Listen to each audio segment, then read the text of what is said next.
नमस्कार, बहुत स्वागत है आप सभी का। न्यूज 18 प्राइम का वक्त हो चला है। मैं आपके साथ ममता तिवारी और मैं हूं आपके साथ हेमंत कुमार। चलिए एक एक करके खबरों को देखते हैं। कल दूसरे चरण की 13 राज्यों में 88 लोकसभा सीटों पर वोट डाले जाएंगे और पहले चरण में वोटिंग से पहले दूसरे मुद्दों पर चर्चा थी। लेकिन अब मोदी ने राहुल गांधी के मुद्दे पर पीएम मोदी बाजी मारते नजर आ रहे हैं। यूं कहें मुद्दे शिफ्ट हो गए हैं। देखिए रिपोर्ट।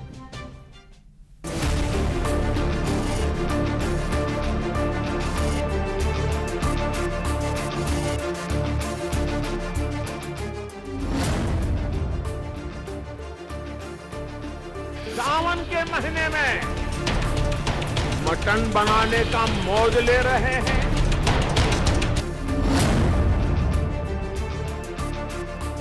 आपकी संपत्ति का एक्सरे होगा, एक्सरे। इनका मैनिफेस्टो पूरी तरह मुस्लिम लीग की सोच का ही प्रतिबिंब है। कल लोकसभा चुनाव के दूसरे चरण का रण है, जिसमें 13 राज्यों की 88 सीटों पर वोट डाले जाएंगे। पहले चरण में जहां मटन, मछली, मुगल जैसे मुद्दे सबसे अधिक चर्चा में थे, वहीं दूसरे चरण के चुनाव में बाजी पूरी तरह पलट चुकी है। इस चरण में सबसे अधिक चर्चा जिन मुद्दों की है, उनमें संपत्ति के बंटवारे का मुद्दा, विरासत टैक्स और कर्नाटक में मुस्लिम आरक्षण का मुद्दा है। ऐसा माना जा रहा है कि इन्हीं मुद्दों पर दूसरे चरण में वोटर अपने वोट डालेंगे। पिछले 3 से 4 दिनों में किस तरह प्रधानमंत्री नरेंद्र मोदी ने चुनावी पिच पूरी तरह बदल दी है, उसकी एक तस्वीर देखिए।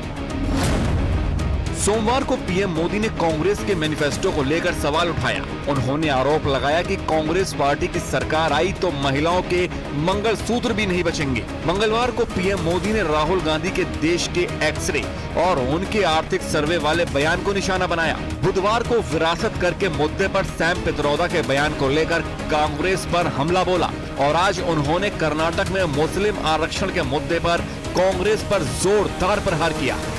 उन्होंने मैनिफेस्टो में तो लिखा है कि आपकी संपत्ति का सर्वे करेंगे।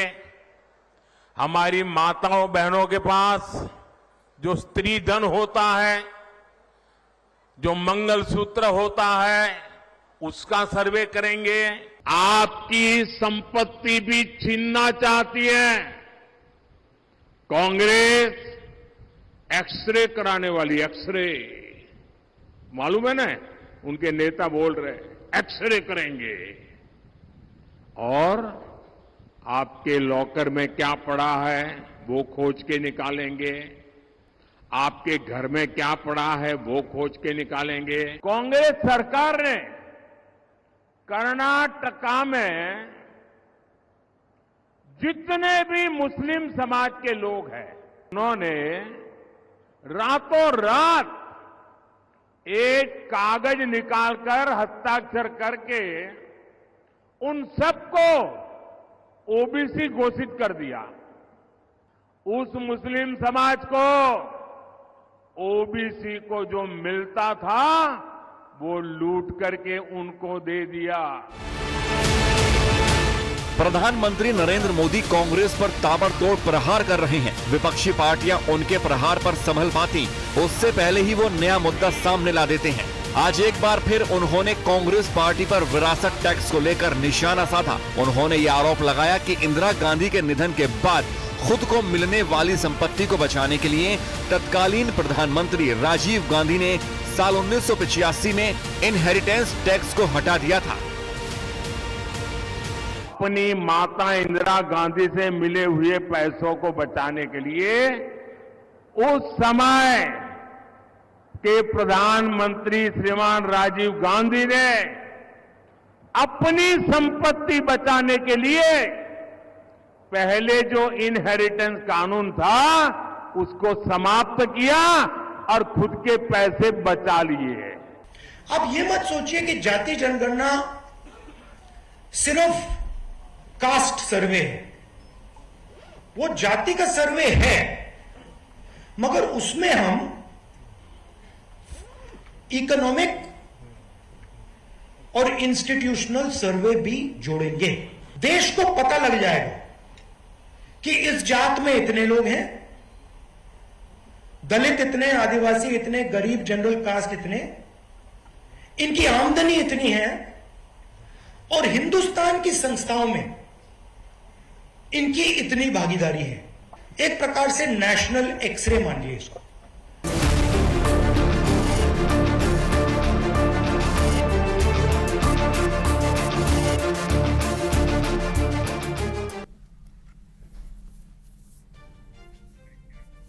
और चुनावी समर का सियासी पारा जैसे जैसे ऊपर की तरफ चढ़ता जा रहा है, भाषा की मर्यादा भी खत्म होती दिखाई देती है। राहुल गांधी ने बयान प्रधानमंत्री नरेंद्र मोदी के लिए दिया, जिसमें उन्होंने प्रधानमंत्री पद की गरिमा तो छोड़िए, प्रधानमंत्री मोदी के लिए शब्दों का चयन करते वक्त सामान्य शिष्टाचार का भी ख्याल नहीं रखा। 53 साल के राहुल गांधी ने जब 73 साल के नरेंद्र मोदी के लिए तू तड़ाक वाले अपशब्दों का प्रयोग किया, तो प्रधानमंत्री मोदी ने उन्हें बेहद सधे अंदाज में किस तरीके से जवाब दिया, रिपोर्ट में देखिए।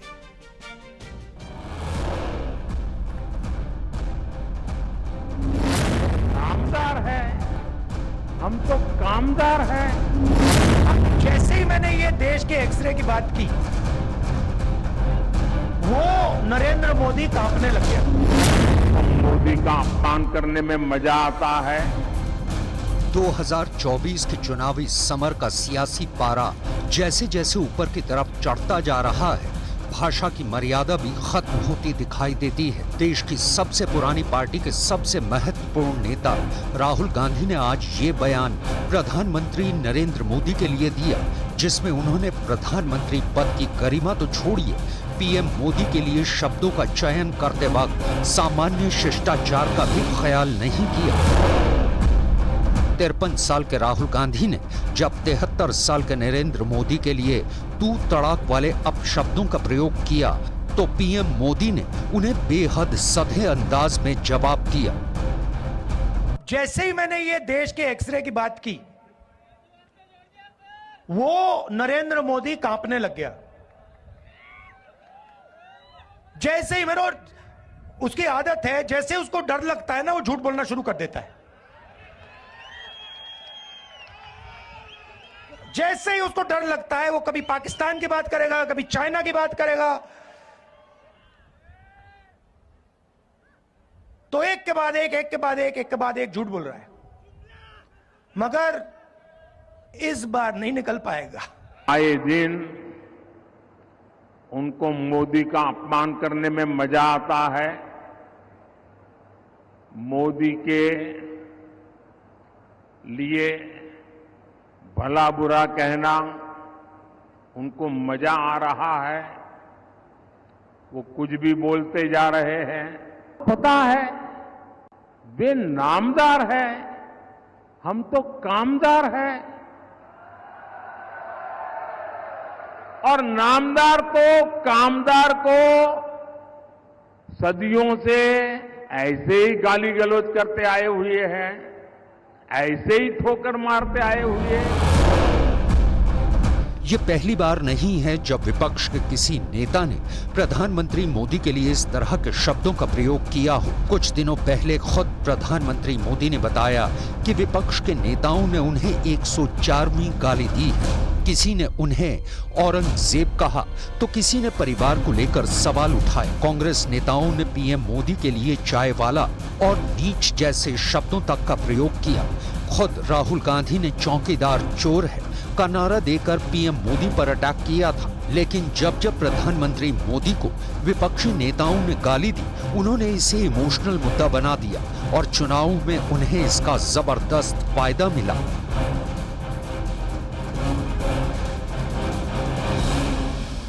आज ही उन्होंने मोदी को 104वीं गाली दी है। औरंगजेब कहकर नवाजा गया है। मैं आपको वायदा करता हूं कि इस 21वीं सदी में नरेंद्र मोदी कभी भी देश के प्रधानमंत्री नहीं बनेंगे। लेकिन यहां आकर चाय का वितरण करना चाहते हैं तो हम उनके लिए कुछ जगह बना रखते हैं। उन्होंने देशभक्ति की बात करते हैं, देशभक्त चोरी नहीं करते हैं। नया नारा है चला है देश में। पहले नारा हुआ करता था अच्छे दिन जनता के अतिथि आएंगे। अब नया नारा चला है चौकीदार चौकीदार चौकीदार। ये है नरेंद्र मोदी की सच्चाई। ध्यान देने वाली बात यह है कि ये वही राहुल गांधी हैं जो बीजेपी और प्रधानमंत्री मोदी पर देश में नफरत फैलाने का आरोप लगाते थे। लेकिन जब देश में नफरत थी तो उनकी भाषा कैसी थी, और आज जब वो देश में मोहब्बत की दुकान खोल चुके हैं तो उनकी भाषा कैसी है, इसका अंतर भी देख लीजिए। ये आपको मोदी जी दिखाते हैं, कभी हवाई जहाज में उड़ते हुए आपको नरेंद्र मोदी जी दिख जाएंगे, कभी वो आपको समुद्र के नीचे दिखेंगे। जैसे ही मैंने ये देश के एक्सरे की बात की, वो नरेंद्र मोदी कांपने लग गया। जैसे ही मेरे, उसकी आदत है, जैसे उसको डर लगता है ना, वो झूठ बोलना शुरू कर देता है। जैसे ही उसको डर लगता है, वो कभी पाकिस्तान की बात करेगा, कभी चाइना की बात करेगा, तो एक के बाद एक, एक के बाद एक, एक के बाद एक झूठ बोल रहा है, मगर इस बार नहीं निकल पाएगा।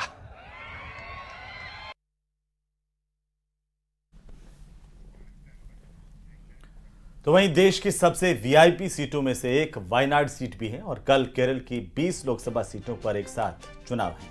और इन 20 सीटों में एक सीट वायनाड भी है जहां से राहुल गांधी सांसद हैं, और ये सीट पिछली बार राहुल गांधी ने रिकॉर्ड 4.5 लाख वोटों से जीती थी। और इसके लिए राहुल के विरोधी ये भी कह सकते हैं कि ऐसा इसलिए हुआ था कि तब राहुल को बहुत कड़ी चुनौती नहीं मिली थी। देखिए रिपोर्ट।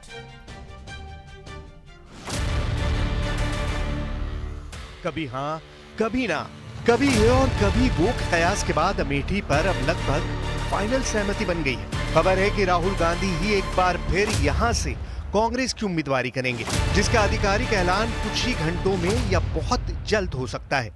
अमेठी में इस बार वो चुनाव जीतकर यहां से एमपी बनकर भारत के प्रधानमंत्री बनकर ये रिकॉर्ड बनाएंगे कि अमेठी में सबसे ज्यादा वोट से राहुल गांधी जी 2024 का चुनाव जीतेंगे। चुनाव की तारीखों के ऐलान के बाद से ही अमेठी कांग्रेस के लिए अबूझ पहेली बनी है।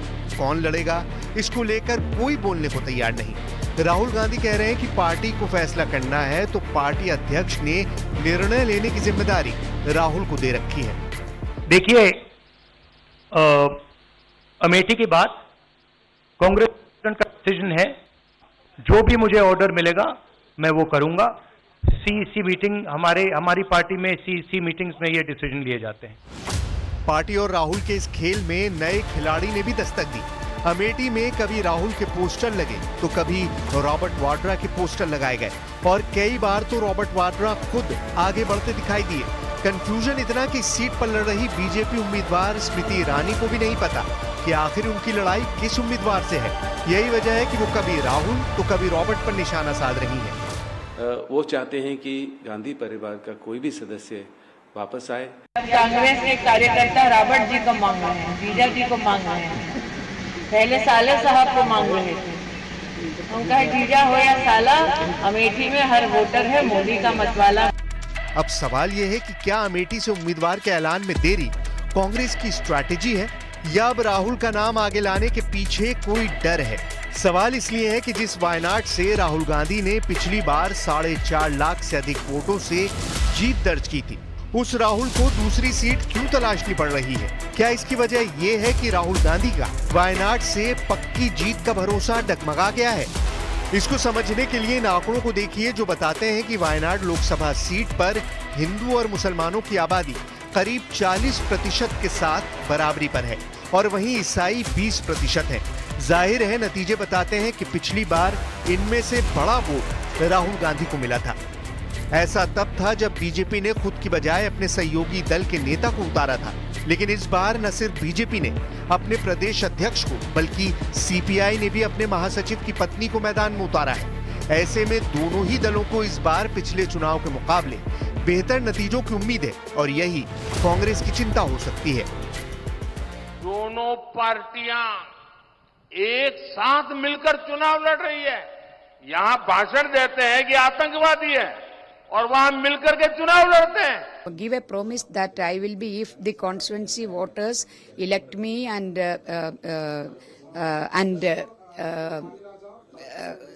support me, I will be with them in their all their situation. Amethi को नया विकल्प चुनना कांग्रेस की मजबूरी और रणनीति दोनों माना जा सकता है। संभव है कि कांग्रेस राहुल की उम्मीदवारी के जरिए अमेठी से भाग जाने वाला टैग हटाना चाहती हो, वो भी तब जबकि सोनिया गांधी पहले ही रायबरेली छोड़ चुकी हैं। साथ ही उनका प्लान इस एक सीट के जरिए पूरे उत्तर प्रदेश में कांग्रेस और गठबंधन के लिए बढ़त बनाने की कोशिश हो सकता है। सब आएंगे अब तो महफिल यूपी में ही सही नहीं, और इसलिए भी कि देखो ना बीजेपी वालों की भाषा क्या है। ये भाषा इसलिए है क्योंकि इन्होंने अपने कारोबारियों की मदद की। जब से इलेक्टोरल बॉन्ड की बात आई है, बीजेपी का बैंड बज गया। बीजेपी नेता लक्ष्मीकांत भारद्वाज ने अपने एक्स हैंडल पर एक पोस्ट किया जिसमें उन्होंने एक न्यूज़पेपर के कटआउट को शेयर करते हुए विपक्ष पर निशाना साधा और लिखा कि मोदी जी जनता के दिलों में राज करते हैं। साथ ही उन्होंने लिखा है कि और पता नहीं इस भ्रष्ट परिवार को यह बात कब समझ आएगी। लक्ष्मीकांत भारद्वाज के इस पोस्ट को प्रधानमंत्री ने अपने एक्स हैंडल से शेयर करते हुए लिखा कि माताओं बहनों के स्नेह को देखकर मेरी आंखों में आंसू है। संकल्प भी है कि इस कर्ज को उतारने का। दरअसल गांव की कुछ महिलाएं पोलिंग बूथ के अंदर ईवीएम में बीजेपी प्रत्याशी की जगह प्रधानमंत्री मोदी की फोटो ढूंढ रही थी और इसी को लेकर के लक्ष्मीकांत भारद्वाज ने विपक्ष पर जोरदार हमला बोला।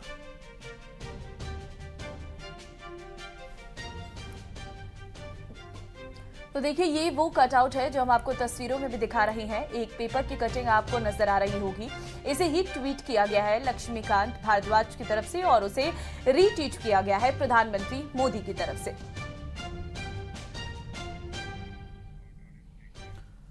तो कल दूसरे चरण के लिए वोटिंग होनी है। मुस्लिम समाज के लिए जुमे का दिन भी है और इस दिन को मजहबी रूप दिया जा रहा है। असरुद्दीन ओवैसी ने कहा है कि 26 अप्रैल जुम्मे का दिन है और जुम्मे के दिन शैतान कामयाब नहीं होता। ओवैसी का इशारा किसकी ओर है और ओवैसी किसे शैतान कह रही हैं? देखिए रिपोर्ट। जुमे के दिन शैतान की कामयाबी नहीं होगी, ना शैतानी ताकतों की कामयाबी होगी इंशाअल्लाह ताला।